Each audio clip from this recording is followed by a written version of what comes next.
Hello friends, आज study online channel में आपका स्वागत है। आज हम बात करेंगे अपने नेक्स्ट टॉपिक की, जिसका नाम है एमिनो एसिड, पेप्टाइड और जो प्रोटीन हम पढ़ रहे थे उसी के अंदर। तो उसके अंदर हमने चर्चा कर ली थी उनके क्लासिफिकेशन की। एमिनो एसिड के अंदर उनके अंदर हमने क्या कर ली थी, क्लासिफिकेशन की चर्चा कर ली थी। क्लासिफिकेशन की चर्चा कर ली थी तो अब आगे हम बात करें, फाइनल ईयर है। इसके बाद हमने अल्फा एमिनो एसिड का संश्लेषण देख लिया था। अल्फा एमिनो एसिड का हमने क्या देख लिया था, संश्लेषण देख लिया था। किस प्रकार से उनको हम मतलब डेरिवेट करते हैं, किस प्रकार की केमिकल रिएक्शन से हम क्या कर सकते हैं, अल्फा एमिनो एसिड को बनाते हैं। तो एमिनो एसिड की हम बात कर रहे थे, तो एमिनो एसिड के अंदर क्या क्या प्रेजेंट होगा उसकी चर्चा करें। सबसे पहले हमने एमिनो एसिड स्टार्ट किया है, तो एमिनो एसिड और एमिनो एसिड के अंदर हम सबसे पहला पॉइंट जो बात करें, COOH और NH2, ये दो ग्रुप क्या है इसके अंदर प्रेजेंट है। कोई भी एमिनो एसिड हो, अल्फा हो, बीटा हो, गामा हो, न्यूट्रल हो, एसिडिक हो, बेसिक हो, सभी में क्या होता है, अगर एमिनो एसिड है तो उसके अंदर एक एसिडिक ग्रुप होगा, एक बेसिक ग्रुप होगा। तो हम इसको क्या कह सकते हैं, एसिडिक, और ये क्या है, बेसिक। ठीक है, तो ये क्या है, एसिडिक ग्रुप भी प्रेजेंट है और बेसिक ग्रुप भी प्रेजेंट है। कहाँ पर, इसी एमिनो एसिड के अंदर। तो हम यहाँ बोल सकते हैं इसको कि एमिनो एसिड जो है उसके अंदर एक एसिड ग्रुप है और एक बेस का ग्रुप है। ठीक है, अब हम बात करते हैं इनकी फिजिकल प्रॉपर्टीज। पहला पॉइंट जो है, physical properties of amino acid. Physical properties of amino acid की हम चर्चा कर रहे हैं। तो फिजिकल प्रॉपर्टीज की हम बात करें तो इसके अंदर क्या होंगे, कुछ गुण होंगे, कुछ करेक्टर होंगे। तो सबसे पहला जो करेक्टर है वो क्या है, रंगहीन क्रिस्टलीय है, रंगहीन क्रिस्टलीय यौगिक है या रंगहीन क्रिस्टलीय यौगिक है।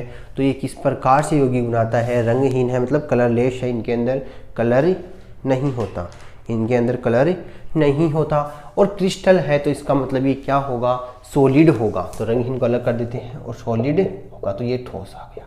क्या है, क्रिस्टलीय ठोस है। सेकंड हम बात करें, इनका गलनांक जो है वो क्या होता है, उच्च होता है। और एक बॉइलिंग पॉइंट पे आके, मान लो ये कोई पॉइंट है, बॉइलिंग पॉइंट पे आकर ये क्या हो जाता है, बॉइल हो जाता है, बॉइल हो जाता है। एक बॉइलिंग पॉइंट पे आके ये बॉइल होना स्टार्ट कर देता है। इसके जो डाइपोल मोमेंट है, डाइपोल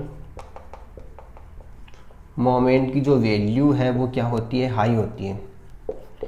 डाइपोल मोमेंट की जो वैल्यू है, डाइपोल जब हम बोलते हैं द्विध्रुव आघूर्ण के जो मान है वो क्या होते हैं, ज़्यादा होते हैं। फिर हम बात करें आगे, मेटल है तो ये क्या होंगी, सॉरी क्रिस्टलीय ठोस है।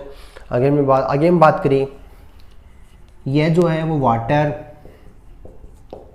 एसिड एंड बेस में तो क्या है, डिजोल्व है, मतलब सॉल्यूशन बना लेता है। लेकिन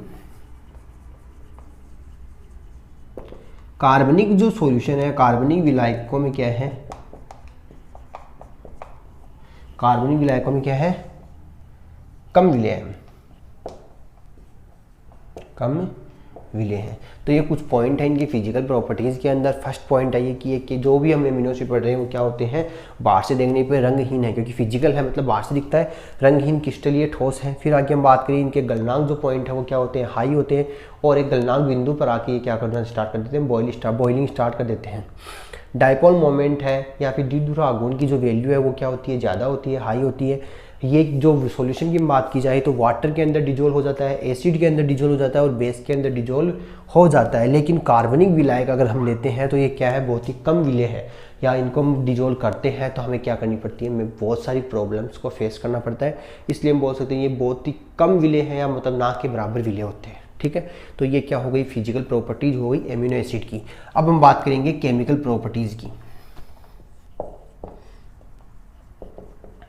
अब हम बात करेंगे केमिकल प्रॉपर्टीज की। केमिकल प्रॉपर्टीज क्या होती है, केमिकल प्रॉपर्टीज की बात करें उससे पहले हमें बात देखिए, सबसे पहले हम बात कर रहे हैं कोई भी एमिनो एसिड, उसके अंदर हमने देख रखा है कि 2 टाइप के ग्रुप हैं, एसिडिक ग्रुप और NH2, ये दोनों ग्रुप उसमें प्रेजेंट है। एसिड ग्रुप भी है और NH2 ग्रुप भी प्रेजेंट है। एसिड ग्रुप प्रेजेंट है और NH2 ग्रुप प्रेजेंट है, इसका मतलब ये दोनों ही क्या होते हैं, रिएक्टिव होते हैं, दोनों ही क्या करते हैं, रिएक्शन देते हैं। तो केमिकल प्रॉपर्टीज के अंदर हम इन दोनों की अलग से रिएक्शन देखेंगे कि अगर हमें NH2 को तोड़ना है तो वो किस प्रकार से टूटता है और एसिड को तोड़ना है तो वो किस प्रकार से टूटता है। आज हम पढ़ेंगे इस NH2 के बारे में कि NH2 की जो रिएक्शंस होती हैं वो किस प्रकार से होती हैं। देखिए, सबसे पहले हम पढ़ेंगे NH2 की अभिक्रियाएं। NH2 की अभिक्रियाएं कि अमोनिया जो है वो किस प्रकार से टूट रहा है, वो किस प्रकार से एमिनो एसिड से टूटता है। ठीक है, इसके अंदर हम फर्स्ट रिएक्शन लेंगे अम्लों से। अम्लों से कहने का मतलब हमें क्या करवाना है, किसी एसिड की रिएक्शन करवानी है। कौन से एमिनो में पढ़ रहे हैं हम, alpha amino acid. Alpha amino acid का मतलब होता है NH2 CH2 COOH कि दोनों ग्रुप जो एसिड और अमोनिया वो क्या हो, एक ही कार्बन पर प्रेजेंट हो, तो उसे हम क्या कहेंगे, अल्फा एमिनो एसिड कहेंगे। तो इसको हम क्या लिखेंगे, अल्फा एमिनो एसिड। अब हमें पता है अल्फा एमिनो एसिड की रिएक्शन किससे करवानी है, एसिड से, तो हम एसिड लेंगे HCl। तो एमिनो एसिड अम्ल से रिएक्शन करके क्या बनाएगा, एमिनो एसिड साल्ट बनाएगा। एमिनो एसिड साल्ट बनाएगा। तो यहाँ से देखिए हम किस प्रकार से बना लेते हैं, ये क्या है NH2, ये क्या है CH2COOH, ये तो हमारा क्या हो गया अल्फा एमिनो एसिड। अब हमें जोड़ना है ये HCl, तो पहला H हाइड्रोजन कहाँ जुड़ेगा, इस NH3 के पास में और प्लस बन जाएगा। फिर जो Cl है वो यहाँ माइनस के रूप में, तो ये क्या बन गया, एमिनो एसिड साल्ट। और एमिनो एसिड कौन सा है, अल्फा एमिनो एसिड साल्ट बन गया। तो अल्फा एमिनो एसिड की रिएक्शन अगर अम्लों से करवाते हैं तो ये क्या बना लेता है, एमिनो एसिड साल्ट बना लेता है। तो ये हो गई फर्स्ट रिएक्शन एसिड से, जो हमने क्या लिया है, अल्फा एमिनो एसिड ली और उसकी रिएक्शन करवाई है एसिड से। एसिड से रिएक्शन करवाएंगे तो ये क्या करेगा, साल्ट बना लेगा। सेकेंड रिएक्शन देखेंगे,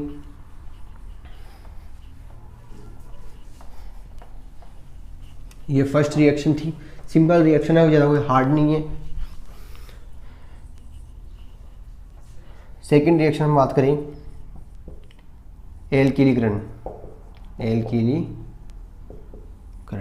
एल्किलीकरण की हम बात करें तो यहाँ पे हमें करवानी है वही NH2 CH2 COOH की रिएक्शन करवानी है RX के साथ में।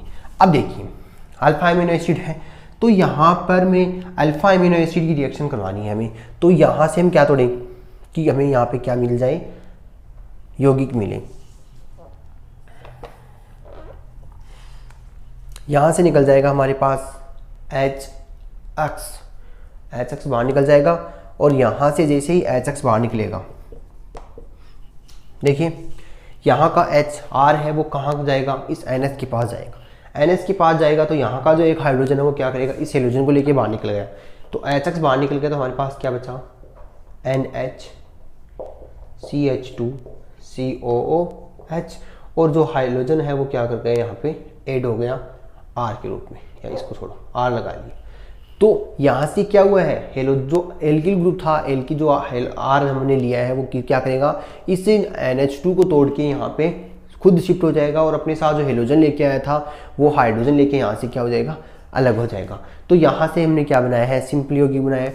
अब अगर देखिए इसी रिएक्शन को मैं दोबारा लिखूँ या दूसरे तरीके से लिखूँ तो मैं क्या लिख सकता हूँ, RCH NH2 COOH, दोनों एक ही कार्बन पे जुड़े हैं, तो ये भी क्या है, अल्फा एमिनो एसिड ही है, अल्फा एमिनो एसिड ही है। इसकी रिएक्शन करवाएं हम RX से, तो यहाँ पे R पहले से प्रेजेंट है तो इसको हम लिख सकते हैं R' के रूप में। अब देखिए R' के रूप में लेंगे तो वही प्रोसेस, यहाँ से क्या होगा, HX बाहर निकलेगा, HX बाहर निकलते ही हमारे पास क्या बच जाएगा, RCH COH और NH R', ये हमारे पास आ गई। ठीक है, तो क्या हुआ है, एमिनो ग्रुप को हमने तोड़ा है, जो NH2 ग्रुप था उसको तोड़ा, यहाँ से हाइड्रोजन निकाल दिया इस हेलोजन के साथ में, और NH यहाँ पे हमारे पास प्रेजेंट हो गया। तो ये क्या हो गई, एल्किलीकरण की रिएक्शन हो गई। इसी एल्किलीकरण की रिएक्शन में हमने क्या लिया, एल्किल हैलाइड लिया।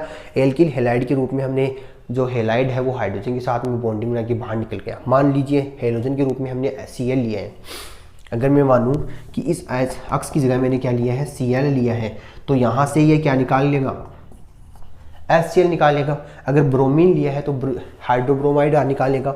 इस टाइप से हेलोजन क्या कर लेगा, H के रूप में बाहर निकल जाएगा, और जो एल्किल ग्रुप था वो क्या कर गया, इसके साथ में बॉन्डिंग बना लेगा। तो ये क्या हो गई, एल्किलीकरण की रिएक्शन हो गई। एल्किलीकरण की रिएक्शन के अंदर हमने क्या तोड़ा है, अमोनिया तोड़ा है, ये NH2 को तोड़ा है। इससे पहले स्टार्टिंग में हमने देख लिया था कि हम कौन सी रिएक्शन पढ़ेंगे, NH2 की रिएक्शन पढ़ेंगे, कि जो भी बॉन्डिंग टूटेगी वो कहाँ से टूटेगी, NH2 से टूटेगी।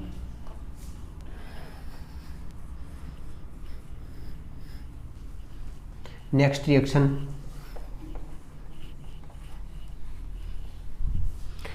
रिएक्शन की हम बात करें तो नेक्स्ट रिएक्शन होती है एसिटिलीकरण। एसिटिलीकरण के लिए हमें क्या चाहिए, एसिटिल ग्रुप चाहिए। कौन सा होता है वो, CH3COO का होल ट्वाइस। ये क्या है, एसिटिल ग्रुप है। कहने का मतलब ऐसे कितने ग्रुप हैं, 2 ग्रुप हैं। तो वही RCHNH2COOH। यहाँ पे देखो कार्बन की जो वैलेंसी है 1 2 3 और 4, मतलब पूरी वैलेंसी है। तो अल्फा एमिनो एसिड की रिएक्शन करवानी है इस ग्रुप से। तो मैं इसको यहाँ पर हाथ से हटा के यहाँ लिख देता हूँ, CH3CO का होल ट्वाइस। तो यहाँ देखिए CH3CO का होल ट्वाइस O की हमें रिएक्शन करवानी है। सबसे पहले एक हाइड्रोजन यहाँ से हटेगा, तो ये हाइड्रोजन क्या करेगा, यहाँ जुड़ेगा। देखिए यही ग्रुप कितने हो गए, 2 हो गए। तो 2 ग्रुप हो गए, तो ये कहाँ जुड़ेंगे, पहले हम लिख लेते हैं एल्किल CHCOOH। ऊपर क्या है हमारे पास, NH2 था, NH2 की जगह यहाँ से एक हाइड्रोजन हट गया, वहाँ से हाइड्रोजन हटेगा तो ये बॉन्ड जुड़ेगा। तो COOCCH3, ये हमारी क्या हो गई, बॉन्डिंग बन गई। ठीक है, बॉन्डिंग बन गई। तो आगे हमारे पास क्या बचा है, H बच गया।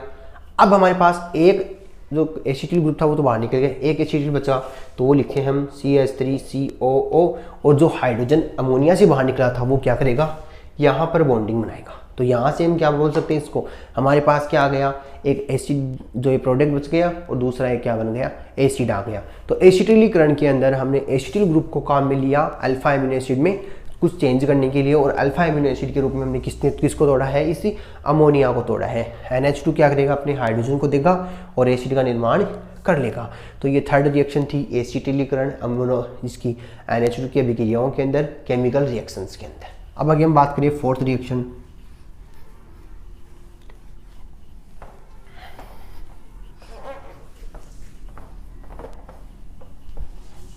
फोर्थ रिएक्शन देखते हैं। फोर्थ रिएक्शन की हम बात करें तो HNO2 से, नाइट्रस एसिड से। HNO2 की बात करें तो N double bond O and OH, ये तो क्या हो गया, नाइट्रस ऑक्साइड। और यहाँ लेंगे हम RCHCOOH और यहाँ से NH2। अब देखिए ये हमारे पास प्रोडक्ट आया, ये क्या है, अल्फा एमिनो एसिड है। अल्फा एमिनो एसिड की रिएक्शन करवानी है हमें HNO2 से। तो सबसे पहले हम बात करें यहाँ से क्या टूटेगा, OH एक H। सबसे पहले हम नाइट्रोजन को बाहर निकाल लेते हैं, तो माइनस का 2 N2 बाहर निकल गया, H2O बाहर निकल गया, H2O बाहर निकल गया। और जो हम आगे प्रोडक्ट जो बचा है उसकी हम क्या लिखेंगे, RCH2COOH। या सिंपली हम ये भी लिख सकते हैं कि एक हाइड्रोजन यहाँ से, एक हाइड्रोजन यहाँ से, और OH2O को बाहर निकालेगा। तो ये हाइड्रोजन जो है यहाँ शिफ्ट हो गया और RCH2COOH के पास हमारे पास प्राप्त हो गया। तो इसको हम क्या कहेंगे, एल्किल एसिड कहेंगे, या क्योंकि हमारे पास R ग्रुप है और साथ में क्या है CH2, तो यहाँ पे ये क्या बन गया, एक एसिड का मॉलिक्यूल बन गया, साथ में हमारे पास नाइट्रोजन गैस बाहर निकल गई और वाटर का मॉलिक्यूल भी बाहर निकल गया। तो HNO2 की रिएक्शन करवाई तो यहाँ से हमने क्या तोड़ा, वही NH2 बॉन्ड को तोड़ा। NH2 बॉन्ड को तोड़ेंगे तो यहाँ से एक हाइड्रोजन निकलेगा और एक जो HNO2 हमने लिया था उसका OH निकलेगा। दोनों क्या करेंगे, एसिड बना लेंगे, दोनों क्या करेंगे, रिएक्शन करेंगे और एक एसिड बनाएंगे। NH2 हमने लिया, वहाँ का एक हाइड्रोजन और इसका OH क्या बन गया, वाटर का मॉलिक्यूल। NH2 का नाइट्रोजन और एसिड का नाइट्रोजन क्या निकला, नाइट्रोजन गैस के रूप में निकल गया। बाकी जो बचा वो हमारे पास प्रोडक्ट में आ गया। ठीक है, तो अब आगे हमारे पास नेक्स्ट रिएक्शन जो हम लेंगे वो लेंगे NOCl की।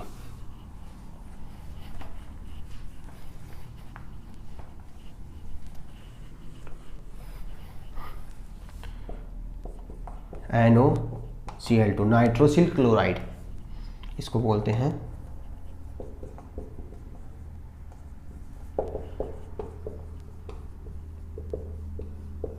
नाइट्रोसिल क्लोराइड, इस नाइट्रोसिल क्लोराइड को बोला जाता है टिल्डेन रिएजेंट। इस नाइट्रोसिल क्लोराइड को क्या बोला जाता है, टिल्डेन रिएजेंट। ये क्या है, टिल्डेन अभिकर्मक है जिसको साइंटिस्ट टिल्डेन ने बताया था। टिल्डेन रिएजेंट है, ये रिएक्शन में काम में आते हैं। अब हमें ये तो पता है कि जो रिएजेंट होते हैं वो क्या करते हैं, रिएक्शन में काम करते हैं। तो वही RCH COH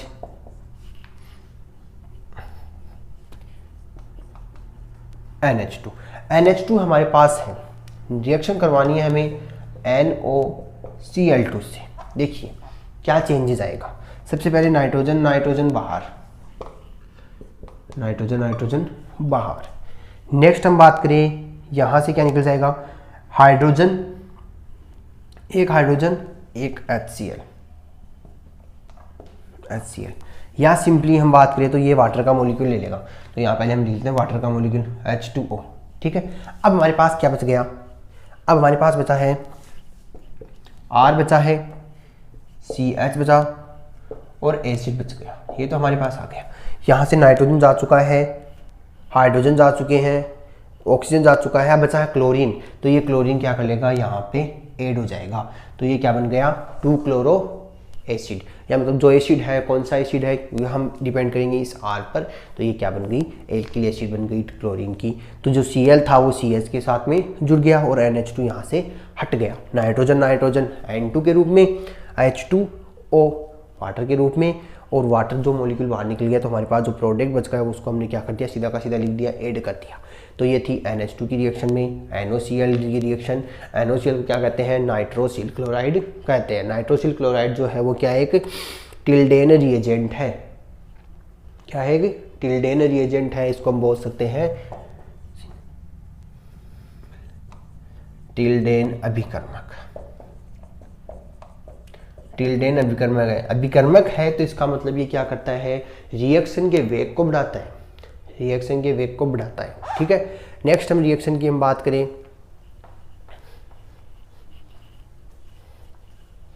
इसी के साथ NOCl की बात आएगी। नेक्स्ट रिएक्शन की हम बात करते हैं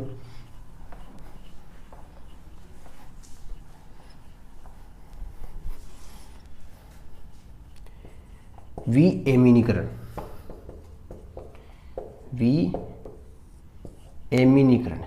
विएमिनीकरण हमें करवाना है। विएमिनीकरण करवाएंगे तो वही क्या लेंगे, RCH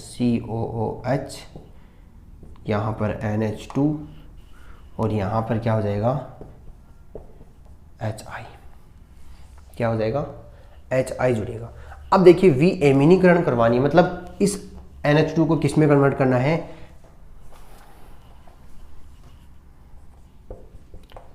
HI की रिएक्शन करवाएंगे तो यहाँ क्या निकल जाएगा, NH3 निकल जाएगा। एक तो क्योंकि हाइड्रोजन क्या कर जाएगा, इस NH2 के साथ में जुड़ जाएगा, NH2 के साथ जुड़ते ही किस में निकल गया, NH3 के पास में। अब हमारे पास क्या बचा, RCH COH और आयोडीन इसके साथ में जुड़ जाएगा, RCH COOH और यहाँ क्या आ गई, आयोडीन आ गई। तो आयोडीन आते ही अपनी वैलेंसी को कंप्लीट कर लेगा और जो NH2 था वो NH3 में अमोनिया में कन्वर्ट हो गया। ये क्या कहते हैं, इसको कहते हैं विएमिनीकरण। दोबारा से किसका निर्माण हो रहा है, अमोनिया का निर्माण हो रहा है। ठीक है। इसके बाद हम बात करेंगे थी NH2 की अम्लीकरण, किसके साथ हुई थी, ये HI के साथ में, ठीक है। अब लास्ट जो रिएक्शन है वो है कार्बिल एमीन के साथ में। कार्बिल एमीन की हमें रिएक्शन करवानी है। कार्बिल एमीन की रिएक्शन करवाने के लिए हमें क्या क्या चाहिए वो देखते हैं। पहले रिएक्शन है कार्बिल एमीन, कार्बिल एमीन संश्लेषण, ये करना है। इसका नाम है कार्बिल एमीन संश्लेषण।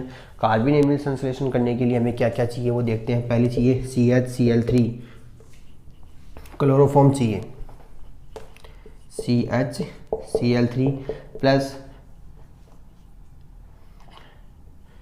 एल्कोहलिक KOH चाहिए, एल्कोहलिक KOH चाहिए और क्लोरोफॉर्म चाहिए। तो सबसे पहले हम क्या लेते हैं, और CH, या सीधा हम लिख लेते हैं यहाँ से NH2CH2COOH, इसकी रिएक्शन करवाएंगे CHCl3 क्लोरोफॉर्म प्लस KOH, कितने लेंगे यहाँ से 3। अब देखिए इसकी हमें रिएक्शन करवानी है। इसकी रिएक्शन करवानी है, सबसे पहले हम बात करते हैं पोटेशियम जो है K, उसके साथ क्या जुड़ेगा, क्लोरीन, तो क्या जुड़ जाएगा -3KCl, क्योंकि K भी कितने हैं 3 और Cl भी कितने हैं 3। नेक्स्ट हम बात करें OH कितने हो गए 3, तो वहाँ से अमोनिया के साथ निकालेंगे तो ये क्या निकालेगा 3H2O भी बाहर निकाल जाएंगे, 3H2O भी बाहर निकल गई। अब हमारे पास क्या बचा है H2O, एक H यहाँ से, तो ये कि निकल गया। अब हमारे पास बचाओ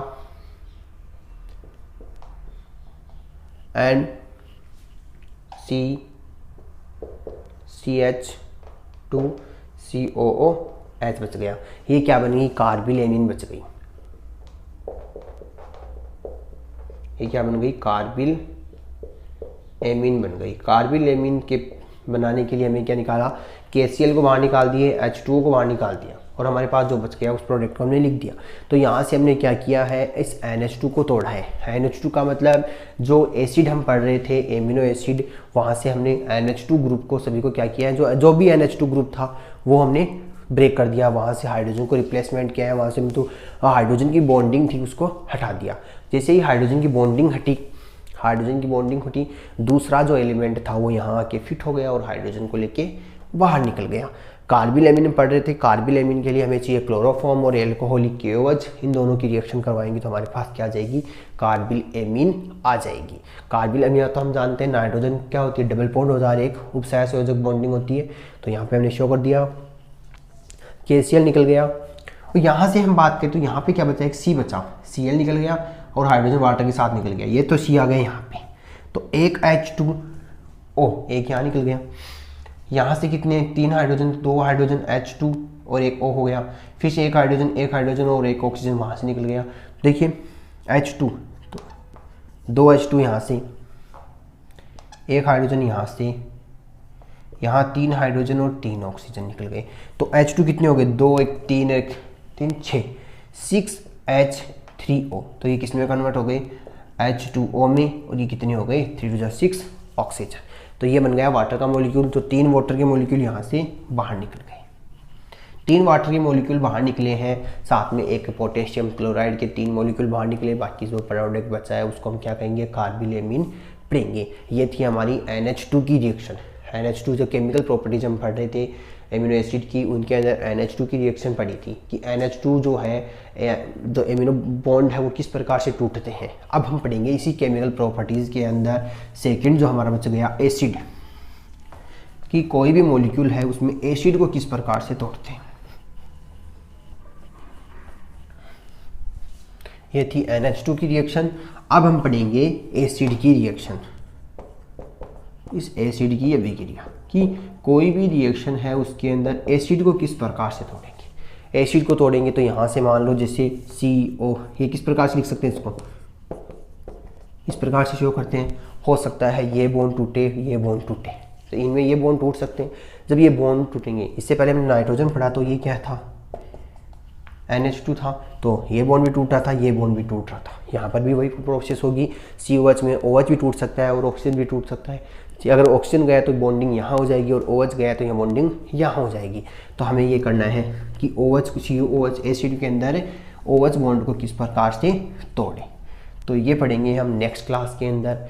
और वीडियो पसंद आए तो लाइक एंड शेयर ज़रूर करना, चैनल पे नए हो तो चैनल को सब्सक्राइब करना ताकि आने वाली वीडियो का नोटिफिकेशन आपको मिलता रहे। धन्यवाद।